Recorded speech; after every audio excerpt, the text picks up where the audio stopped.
There's a code of silence that we don't dare speak. There's a wall between us and a river so deep. We keep pretending that there's nothing wrong. There's a code of silence and it can't go on.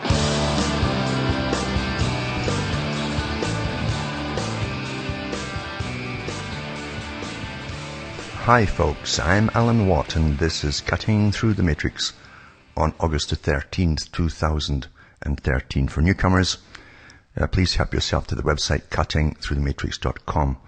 You'll see all the official sites listed there, and these all carry lots of audios for free download. Go over some quite a few years actually of the talks I've given, and different radio shows in fact.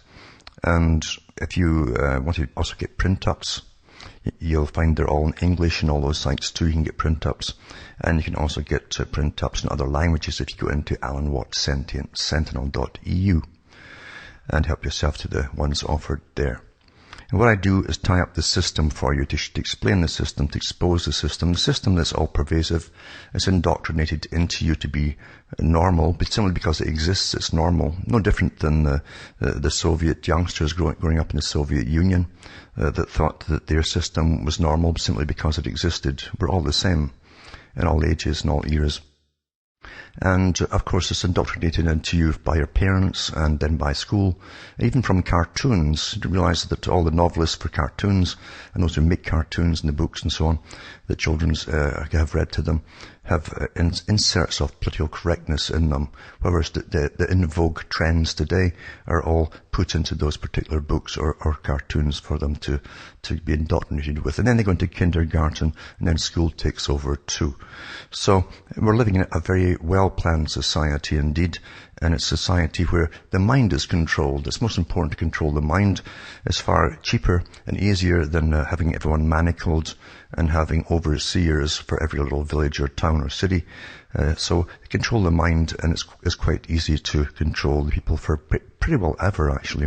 Most of them will never figure anything out. And the age groups are all worked out perfectly too, so that every age group is catered to. They know exactly what you're thinking when you're 10 years old, 10, 12, 15. Then it goes into the hypersexual indoctrination too, and that keeps them busy to the age of about 30 sometimes. And they're not interested in what's happening in the world or what things are the way that they are. The ones who are older generally are rather apathetic. They know they're not going to get the carrot that's dangled in front of them that they were taught they would get at school, of course, if they just worked hard and saved up and all the rest of it. And the ones who are older than that simply are just, they're ready for retirement. They don't want to, get up above the trenches and be seen. So every age group is catered to perfectly in the system, with little threats here and there that are inserted in the different newspapers, and so that they get all the points.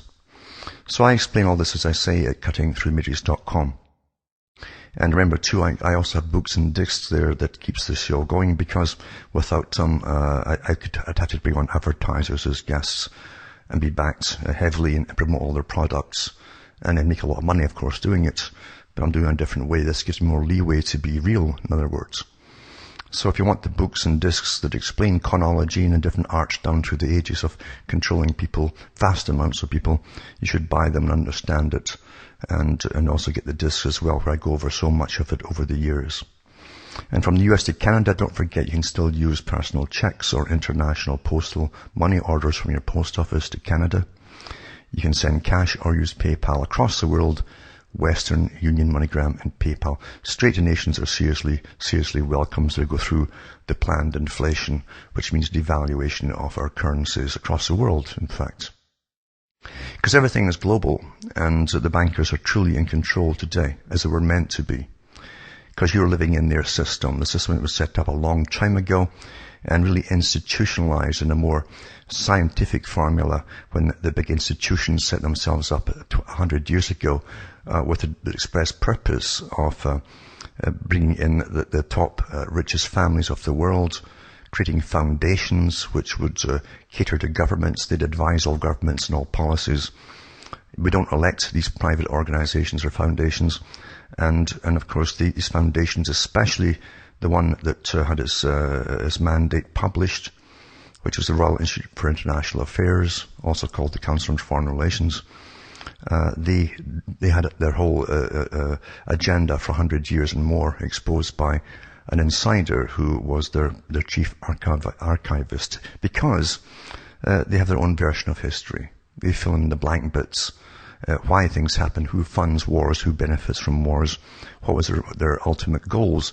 Because wars themselves, remember, are transitory, and there's always strategic objectives, but there's also material objectives, because all wars are basically economic for those who push them, for land, resources, and so on, and whatever they can take out of the land there too, it goes to private enterprise. And even the word itself has always astonished me, to enterprise. Even in the US, God bless us on this enterprise, etc., etc., as though it was a big business plan. Well, that's exactly what it is. It's a big business plan. And the US simply took over from Britain, the British Empire, as a global policeman and plunderer. They get most of the benefits, mind you, of the plunder, but they must still share some of it with Britain, or the elite of Britain, I should say. And that's why they've got a special relationship, as they call it. But the plan goes much further than simply grabbing the wealth of the world. It's to bring in a planned society. A society where eugenicists, those in academia, scientists galore are all on board with this. In fact, it's mandated in all their indoctrination at university about eugenics, bioethics they call it now, of course, and how they'd have to train the population not to have children. Eventually, sterilization will come in. They've tried many programs for voluntary sterilization in the West as well, even indoctrinating youngsters and having some come forward volunteering to be sterilized to save the planet, and so on.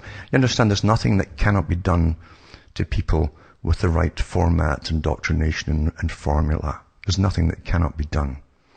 And I truly believe that, because everything you're trained to believe when you're young especially becomes your reality often throughout your life. It gets fixed there. The Jesuits knew this too, of course, and many other radicals down through history have always known this same thing.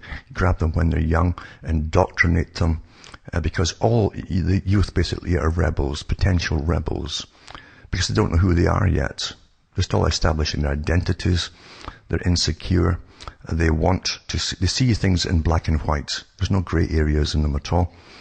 And they see right and wrong. So those who come along with big agendas always grab the youth and get them on board with it. And of course, any truth can be slanted to suit the purpose by omission. You can show them any pictures or whatever, videos or whatever, and omit the half of the other story and give them a false impression. This is done all the time. As I say, the grey areas are washed out of their indoctrination, and they come up to be good little rebels, basically, who are used by big, much more intelligent people, much older people too, who've got very long-term goals on the way. So when you get society to go along into slavery, it's much easier than having to force them into it. It's cheaper too in the long run. So there have been many systems in the world down through the ages. It's good to read even ancient China. Ancient China had tried all kinds of systems, kind of semi-democratic systems, definitely feudal systems, communistic systems in ancient times too, and then socialist systems. And it's worthwhile reading their histories and what happens, because it seems like we go through these cycles all the time. Plato talks about it too, about the cycles of politics, and that eventually you come to a state of communism, which is also called socialism, which always ends up with a dictatorship eventually, and then it goes into chaos. And then we'll start from scratch with something else again. But we do go through these cycles. Now, those at the top understand this. They bring the top historians on board into these big societies, and top philosophers and anthropologists, to make sure they don't make the same mistakes. Plus are using behaviorists and psychology and neuroscientists. Back after these messages.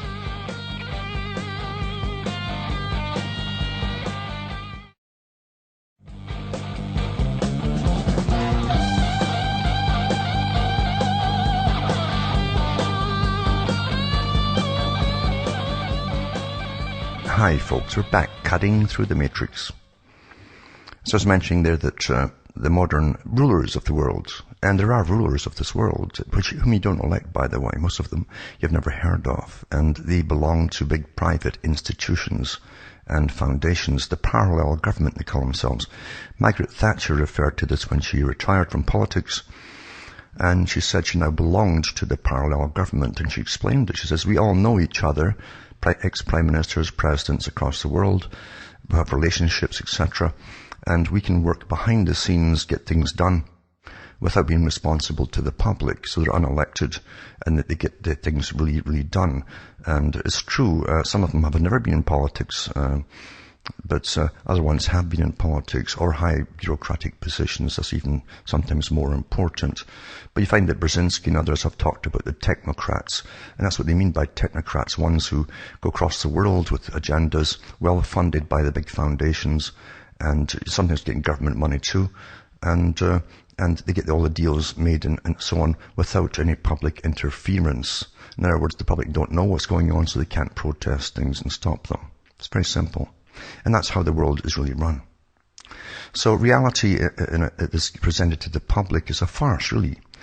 And it's a farce meant to condition the public to accept the whys and wherefores so that experts will tell them. And that's part of propaganda, indoctrination too. When you're very, very young, you get a lot of extraneous information dumped into you. But it gives the basis, you see, for later attitudes or explanations when you start growing up and hear about different things. You refer back to the little bits of indoctrination you've already had. And because you must get a simple answer for terrible things that are happening. And propaganda must be kept very simple. I've mentioned Jacques Ellul many times, who wrote on propaganda, the formation of men's attitudes. And he said, propaganda must also furnish an explanation for all happenings, a key to understand the whys and the reasons for economic and political developments. News loses its frightening character when it offers information for which the listener already has a ready explanation in his mind, or for which he can easily find one. This is from previous indoctrinations. It's like a little library in your mind. It says the great force of propaganda lies in giving modern man all-embracing simple explanations and massive doctrine causes, without which he could not live with the news. So he's always given doctrinal causes, is indoctrinated into them. And without the reasons, you see, you couldn't live with the news itself. It would be bizarre, it would be chaotic, it would make no sense to you at all. And technically, if you live outside the box, you will see that it makes no sense. You'll also see what they're trying to get you to believe, and you'll see it through all the cons very, very easily. Very easily indeed. I've said so many times that why would you keep the same bankers in the same system and for hundreds of years that plunders the countries at least twice a century? Why would you do that? I mean, you wouldn't go to the garage and get the same mechanic to do your tires and grease your bearings and your wheels and they keep falling off, would you? Of course you wouldn't. But for some reason, we're supposed to always use these same characters, the same system, which is theirs, privately owned. And also, Ellul goes on to say this, by the way, modern propaganda reaches individuals enclosed in the mass and as participants in that mass. You always hear word communities or society, etc. It says, yet it also aims at a crowd, but only as a body composed of individuals. What does it mean? First of all, the individual never is considered an individual, but always in terms of what he has. This is very important, by the way. What he has in common with others, such as his motivations, his writings, or his myths, his likes and his dislikes, in other words. And it's very important because that's how they work out what you are on the internet with all your data, you see. You've heard about, they do outsourcing and so on, and what they do to university studies and NSA and all the rest of it is they try to find out what you have in common with others, your cluster, they call them, all your friends. And they can much easier and quickly put you in a category, and find out how you tick according to the cluster groups. And that's why they do it. So that's what he says here, but always in terms of what he has in common with others, such as motivations, writings, or myths, you see. And propaganda tends to make the individual live in a separate world. He must not have outside points of reference. In other words, you're given your reality. That's your world. In every country, they give your reality to where you live. He must not be allowed a moment of meditation or reflection. Instead, successful propaganda will occupy every moment of the individual's life. Now, the average person gets up, and have done for a long time in some societies, first world countries, with the blaring radio on the go. They drive to work with the radio on the go, with these blabbering disc jockeys, just blabbering verbal diarrhea and little bits and bites of news that get stuck through you, and you're given an explanation for everything. Simple, simplistic, minimalistic explanations for everything. And you simply accept it all as truth. And you don't have time to reflect on things and say, this is nonsense, this is crazy. And folk will listen to this rubbish all the way to their work. Many workplaces too have music on the go too. And so you're not allowed reflection, you see. Anyway, it says through posters and loudspeakers when he is out walking, and billboards are everywhere. Now they've got their wonderful propaganda machine that also spies on them, their iPads and all that with them, and their phones. And that's just through radio and newspapers at home, through meetings and movies in the evening. And so everything you see, and even all your entertainment is all propaganda. You understand? In fact, it's a very important part, because your firewall is down. When you think you're being entertained. It says the mainstream, it says a related point central in his themes is that modern propaganda can't work without education. That's very important. So you all have to get education. You see, that without basic education, indoctrination, then subsequent propaganda will not take with you, it won't work properly. And so those that's taken with the best are the best who are indoctrinated. You'll find that always. In fact, those who even go further on in education are more easily indoctrinated. They'll never question anything. And I've done many studies on that recently in universities and from universities, and I've found that people who get on in life and they've got a certain fixed salary, they go out to the wine parties where they always stand and mingle. That's the first thing you're told to do is mingle with them. And you do little bits of chit-chat and talk about the latest books are out, because there are always fads that go out amongst these people for books. They must all read these same books, you see. And they all want to be the same. They all want to be the same. And so they're the hardest to teach the truth to. Hardest of all. And also, it says to make the organization of propaganda possible, the media must be concentrated, the number of news agencies reduced, and the press brought under single control, and radio and from film monopolies established. Well, we've got all of that. We've got the media moguls that all belong to the CFR and Royal Institute for International Affairs. We've got the big film monopolies, of course, and we have routers and AP, and they route all the media, all the news to all the papers in the world. It's already done. And that's to make sure we've got a standardized opinion on everything, you see. So we chat about things, there's no outside opinion, we've all got it from the same sources. Because you're also given your opinion by the media too. And we find too, it says, Stalinist propaganda was in great measure founded on Pavlov's theory of the conditioned reflex. Hitlerian propaganda was in great measure founded on Freud's theory of repression and libido. American propaganda is founded in great measure on Dewey's theory of teaching, John Dewey. And that was Information of Men's Attitudes again, by Elul. And it's very important. It says, each medium is particularly suited to a certain type of propaganda. And I'll continue with this little vein of thought, because it's important to understand that nothing out there is innocent. They bombard you. Nothing. Back with more after this. You're listening to the Republic Broadcasting Network, because you can handle the truth.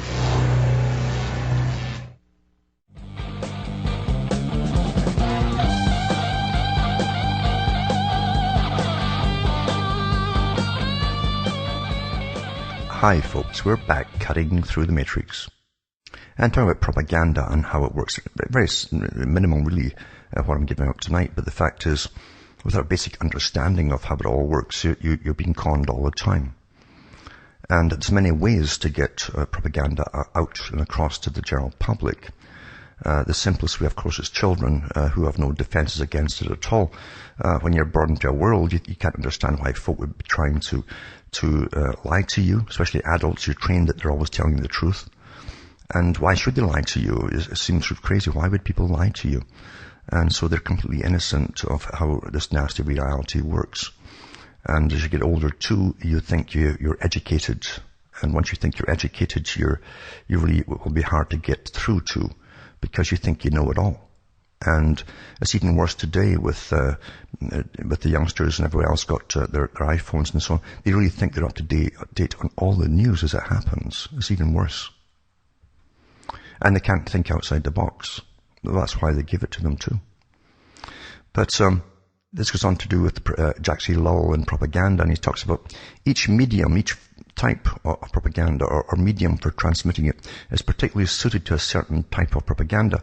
The movies and human contacts are the best media for sociological propaganda in terms of social climate, slow infiltration, progressive inroads, and overall integration. And most folk have had their opinions changed in cultural revolutions through movies, actually. And it's so easy to do through movies, because whatever villain is portrayed by society itself, and you see the villain in the movie, he's actually a nice guy. They make him a nice guy. They take away reality for what he's really doing. It could be diddling children or something, but they'll make him a sort of, but once you identify with the main character, and you'll always identify, they'll always give you a character to identify with in the movie for both men and women. And women will go for the heroine, and guys go for the male. And so that way you start to identify. And so they'll go through normal things, we'll all go through, and then they go into their nasty stuff. And you don't see it as bad as it was, because you've already identified with them and all the natural stuff before the nasty stuff happens. It's very simple.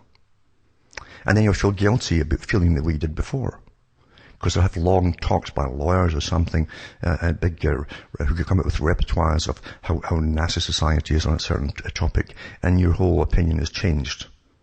Because big powers are behind making this movie, with intention of changing your mind about something perhaps that you shouldn't. And so this is, it says public meetings and posters are more suitable tools for providing shock propaganda. They're very intense but temporary, leading to immediate action. And you'll see these things come out just before big meetings against, say, globalism and the G20 or whatever.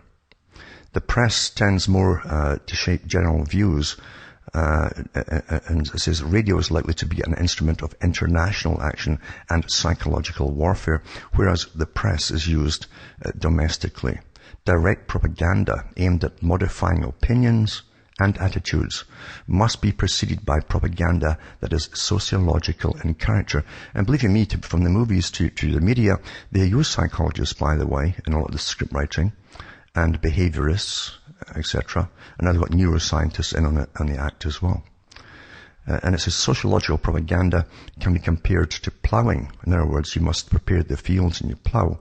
Direct propaganda to sowing the seeds, and you cannot do one without doing the other first. And that's true. It's all worked out that way in ways that you don't even notice until you're really awake. And then you do see how any particular doctrine they're pushing started off, and where it went to from there, and from there to there and there, and so on. It's very simple, folks. And that's the world that we live in today. And with so many movies out there, I mean, you always see the relationship between the Pentagon and Hollywood, of course. And it's not just war movies, believe you me, because the Pentagon is into all kinds of strategies of warfare. And the Pentagon is into all kinds, way beyond what the general public think, of control, because their first control must be of the domestic population, or there's no country. You understand that? It's very simple. And folk never consider that at all. And where's to go? We're supposed to go on behalf of the masters, the power elite that already control a country. The Pentagon must decide where to go on their favor, and what changes in attitudes they must make in the public to accept different ways of living, even detrimental to them, and to make them want it. Remember Cass Sunstein, who loves to tinker with neuroscience as well. He's said quite a lot about this, in fact, how they make people eventually happy to pay more taxes for certain things. And he's referring to all the new taxes that got lined up, like carbon taxes and energy taxes and so on. They'll actually make you want to do it. Just like the old saying goes, you'll come to love your servitude. They can train people to do that. And it's quite easy, actually. It's happened before in history, all this kind of stuff. Very simple. Now, I'll go on with some of the rubbish. I call the mainstream news rubbish, because you always have to explain what it means. But it really is rubbish that they're putting it now. Ever since the Leveson inquiry and the big one, the counterpart in Australia and the British Commonwealth, you'll find that the media's drastically changed. They're not reporting on big international meetings so much. It's off the radar, in fact. They're not reporting on so much the things which are really affecting us, with the global signing on to further deeper integration of NAFTA, that type of thing. They're keeping clear of all these things, and they're behaving themselves. They're giving you more trivia than anything else, of course. But some things come out which are allowed to do, of course, which makes it generally emotive things like, oh, they can't do that, or somebody should make a law about that, or do you do that? It's awful. And that's the kind of stuff that we're getting all across the mainstream media. They used to be only in the tabloids. It's on all the media today. Because they're all being given their orders not to go into personal things about the power brokers themselves. And that's why they're leaving it alone. Now, this article is on about Britain. Now, Britain is a flagship for many things that have to happen elsewhere. They were the flagship for pushing the whole socialist system. It's interesting they went to war against socialist Germany. And Britain emerged from that war as a socialist country. And not only the socialist country, but the main flagship for it all, in fact, up to the present time. Plus multiculturalism, the end of even the British people, as they were known. And with all new kinds of people coming in, with all new ideas of what British means, and means often nothing to them at all. But this is happening to happen to America too, as Jack Satali says, at the United Nations, and through his books too that he's published, I've mentioned before, and across the rest of the world. This is the big agenda. Now, in Britain, of course, they're also going into more censorship. It's probably the most surveilled society in the planet, even with the cameras alone. They were the first to bring them in on a mass scale. By the way, they brought them in the 1950s, for those who don't know that. And they even brought them in for the Queen's coronation, the first ones. And then they started using them and setting them up where they knew they had big protests in London. And then they put permanent ones up back in the 60s and kept them there. And then, of course, once the so-called war on terror started, which was just an excuse for the next phase, they went to the whole mainstream and just put thousands of them in everywhere across the country. But they also are going into now reining in the internet. That's a big part of it. The first part was to get folk hooked on the internet. And I said this years ago, even before I touched the computer. The only reason I touched the computer was in order to come out to the public and talk about what's really happening. And once I stop doing it, I'll throw the thing out the window because I don't need it. But I mentioned at the time when I first came out, and before I had the computer, that I said that they mentioned they'd give us to this form of equipment back in the 70s. And I know that Brzezinski talked about it too. He didn't say internet, but he did say a new form of communication would be given to everybody in the world that would drastically change culture and society and everything. But of course, too, it was designed to hook you into it, to get you addicted to it, so you think you couldn't live without it. And its main reason was to monitor you all. It's rather simple. A spy in the home, now it's a spy in your pocket as well as you go to work. And you're being spied on everywhere. And folk know all this now, and I said it before it happened, they'll get used to it. And at the time too, they made sure in the early days that there was nothing on it except silly games and lots of pornography. The pornography was made sure it was on there so that almost everyone would have to go in and peek at it, you see. Especially the children, because that was the target. Get the children in, and they're going to be the first generation who'll grow up with this, and they'll never ever part with them. They'll never throw them out the window. But anyway, now it's time now that they're all addicted to it, they'll get them less of certain things that they like, but they also want you to keep using it so they can keep monitoring everybody daily and updating your personality profiles.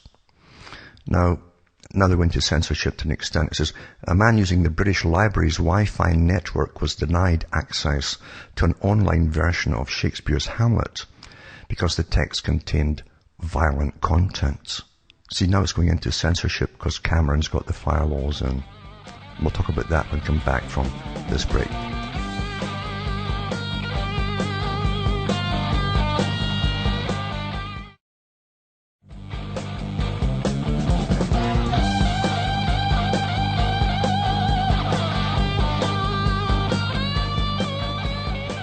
Hi folks, we're back cutting through the matrix and going from propaganda into something related to propaganda, because it says a man using the British Library's Wi-Fi network was denied access to an online version of Shakespeare's Hamlet because the text contained violent content.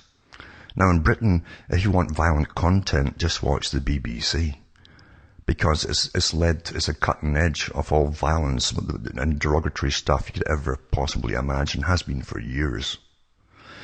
Anyway, it says author Mark Forsyth was writing his book in the library and needed to check a line from the famous play. The British Library said the fault was caused by a newly installed Wi-Fi service from a third-party provider. One security expert said the incident highlighted the dysfunction of internet filters. See, they're putting the filters on in Britain, just like Australia.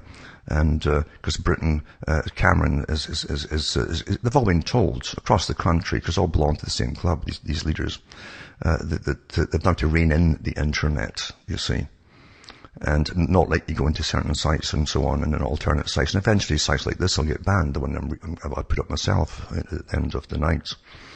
But, and radio shows too will all get the same thing. And so, it says, Mr. Forsyth revealed on his blog that the filter had logged his attempt to access the page.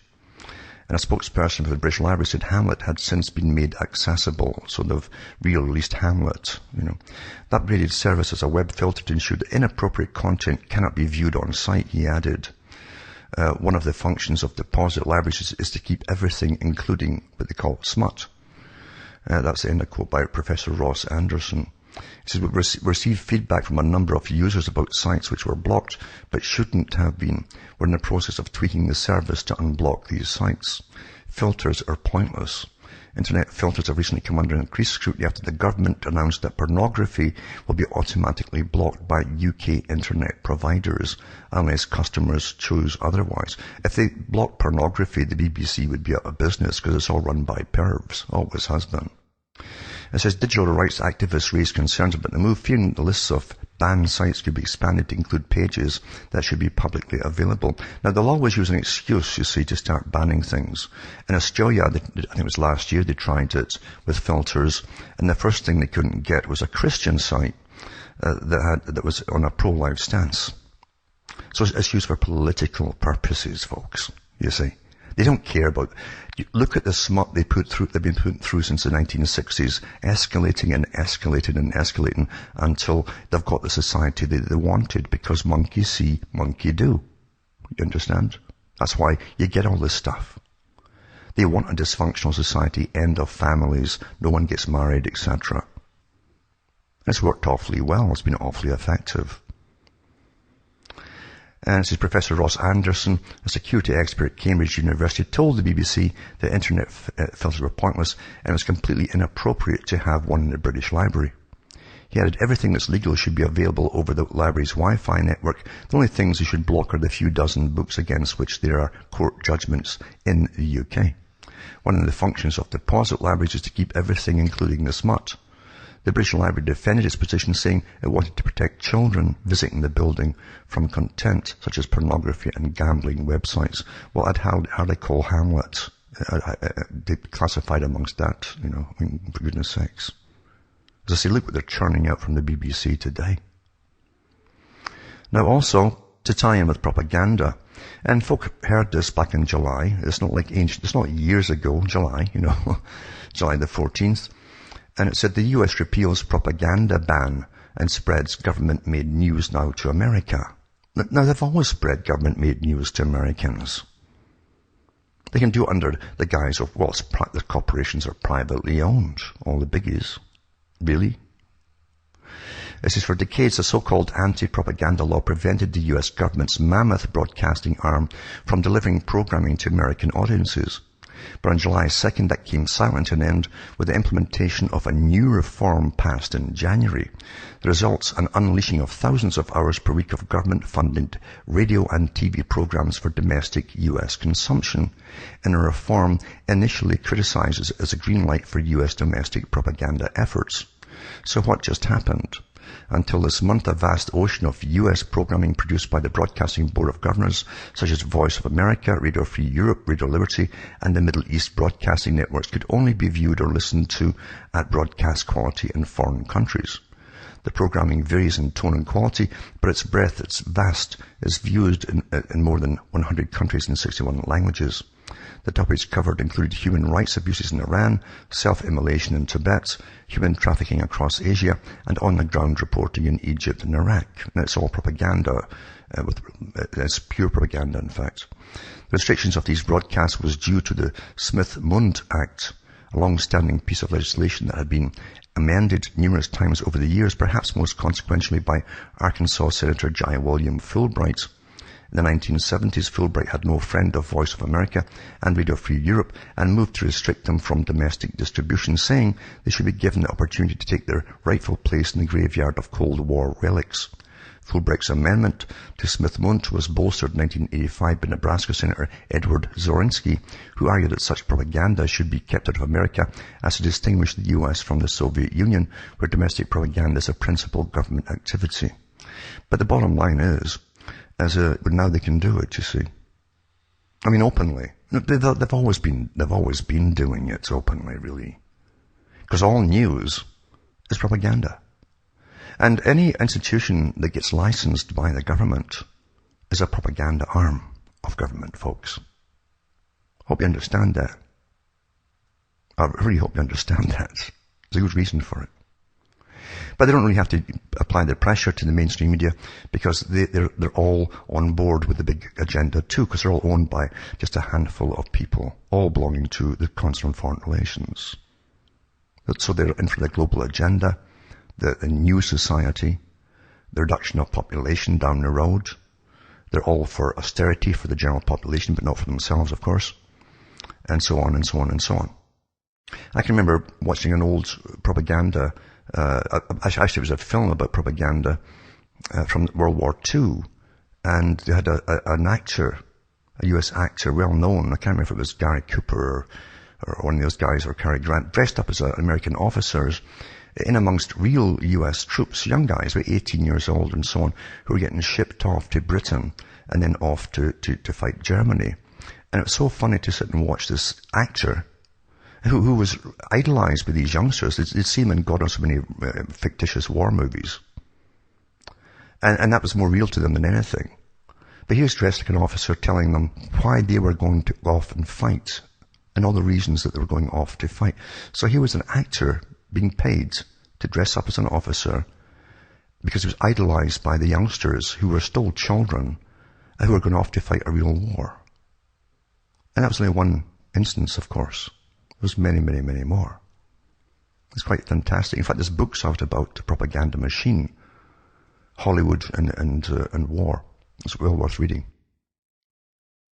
And we're constantly fed propaganda all the time. And remember what Plato said, that all big cultural changes are authorized and created from the top and are fed down to the public. It doesn't come from the bottom up. Anything that came out from the grassroots and wasn't authorized could have a rippling effect and upset the elite's plans. So it doesn't happen. So when anything happens to do with behavior changes with the general population, opinion changes with the general population, and when you hear diplomats being told, it's been the mainstream, they must push the LBGT for agenda, for one example, across the world, you ought to ask why. You understand? And then why should everybody suddenly change into to be all for it? Whether it makes you uncomfortable or not, you're supposed to be all for it, you see. It's from the top down. Everything is from the top down. It's not your ideas at all. It comes from the top. And it's the same with everything else that comes from the top. It's someone else's idea for a different agenda that you won't even be able to fathom. And that's how we're trained. We're trained from birth to death It's very simple to do. Most folk go to their death never thinking, never knowing that most of their life, and all their life in fact, and all the big occurrences and the wars that they fought through and the depressions they go through and the bank plundering that they get every so often was all planned that way, folks. They still think it was just upheavals and mistakes coming out of the blue. Because the greatest theft of all, as I've said so many times, is that of the mind. And billions and generations have had their minds stolen at birth. From Hamish myself, Ontario, Canada, is good night to me. Your God or your gods go with you.